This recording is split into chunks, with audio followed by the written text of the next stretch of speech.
नमस्कार दोस्तों, आप सबका एक बार फिर स्वागत है आपकी कहानी अनुभा की ज़ुबानी में। तो दोस्तों, हम सब एक बहुत ही बड़ी दुनिया में रहते हैं, लेकिन आप सब इस बात से ज़रूर सहमत होंगे कि इस बड़ी दुनिया के अंदर हम सब ने अपनी अपनी एक छोटी छोटी सी दुनिया बसा रखी है। और इस छोटी सी दुनिया में हम अपनी आस्था, अपने विश्वास के बल पर या उसी के सहारे हम अपनी ज़िंदगी बिताते हैं। तो कुछ इसी तरह की भावनाओं से ओतप्रोत ये एक संस्मरण मैं आज आपसे शेयर कर रही हूँ। बब्बा। सब उसे बब्बा कहकर बुलाते थे। शाम के 7 बजते ही वो गुहार लगाता, ए बूटी दूध ले लो बिटिया। और हॉस्टल की सभी लड़कियाँ अपने अपने बर्तन लिए दूध लेने आ खड़ी होती। बब्बा, आज दूध थोड़ा ज़्यादा चाहिए। बब्बा, आज मैं दूध के पैसे नहीं दे सकूँगी। कोई कुछ भी कहे, बब्बा सभी से बहुत ही स्नेह से बात करते। उनको देखकर मैं अक्सर सोचती कि कैसे यह इंसान इतनी उम्र हो जाने पर भी हमेशा काम करता रहता है और मुस्कुराता रहता है।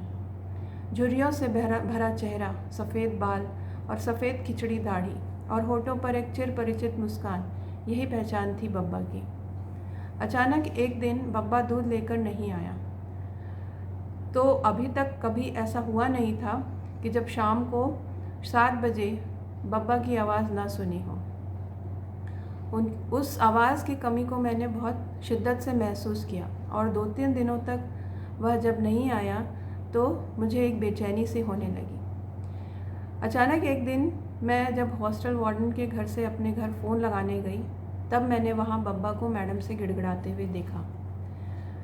जब हम हॉस्टल में रहा करते थे, कॉलेज में हम जब पढ़ा करते थे, उस वक्त मोबाइल का ज़माना नहीं था, तो हमें अपने घर परिवार में बात करने के लिए या तो हॉस्टल के फ़ोन का इस्तेमाल करना होता था या वार्डन के घर भी ये सुविधा उपलब्ध थी।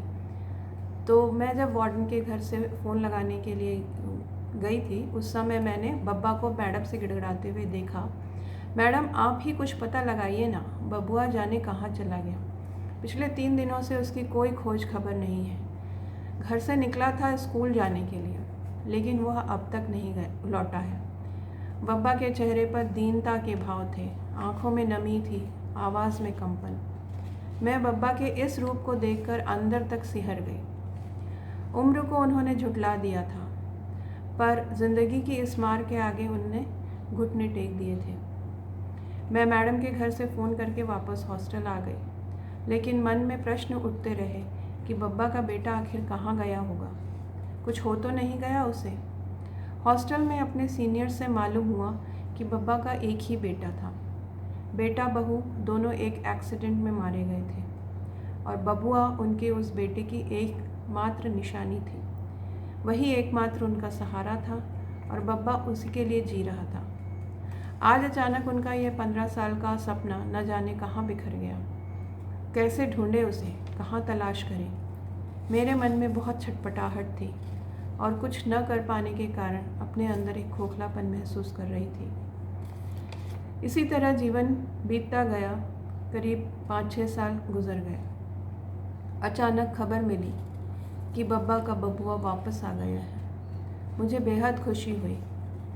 मैं बब्बा के लिए हमेशा से महसूस करती रही थी और उनके लिए कभी कुछ ना कर पाई, उसका भी मुझे बहुत दुख था। बबुआ के लौट आने की खबर ने मुझे बहुत शांति प्रदान की। एक अजीब सी शांति महसूस हुई। हॉस्टल की जो वार्डन मैडम थी, उन्होंने ही बताया, पता है रश्मि, बब्बा को अपना बबुआ मिल गया है। लेकिन मैडम ने जो आगे कहा उससे मैं सोचने पर मजबूर हो गई। मैडम बता रही थी कि बबुआ अब साधु हो चुका है। इतने सालों वह साधुओं की संगत में रहा, अब तो उसे पहले वाली शक्ल से पहचानना भी मुश्किल था। आगे मैडम ने क्या कहा वह मुझे नहीं सुनाई पड़ा। मेरे सामने कुछ प्रश्न आ खड़े हुए। क्या यही बबुआ है? बब्बा ने तो विश्वास कर लिया है कि जो लौटा है वही बबुआ है, पर कौन जाने उनका यह विश्वास सच है या झूठ। लेकिन यही विश्वास शायद उनके जीने की शक्ति है। इसी ताकत के सहारे उसकी आंखों ने बबुआ के इंतज़ार में इतने बरसों पलकें बिछाई थी, दिन रात जीने की शक्ति दी थी। आज उसका वह खोया हुआ ख्वाब लौट आया है। यही काफ़ी है खुशी के लिए और बब्बा के जीने के लिए। तो उस छोटी सी दुनिया, उस हॉस्टल में हम जिनके साथ रहे, उनके विश्वास, उनकी आस्था, वही उनके जीवन का संचालन करती रही। बहुत बहुत धन्यवाद।